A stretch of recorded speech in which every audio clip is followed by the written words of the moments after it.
Science, photosynthesis. Photosynthesis is the process through which plants create their food. In this process, plants use sunlight, carbon dioxide and water, and release oxygen and glucose. Photo means light, and synthesis means putting together. Plants create their own food. Plants need sunlight, carbon dioxide and water for photosynthesis.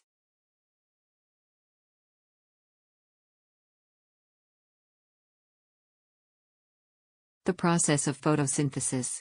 Leaves have tiny pores called stomata through which carbon dioxide enters the plant.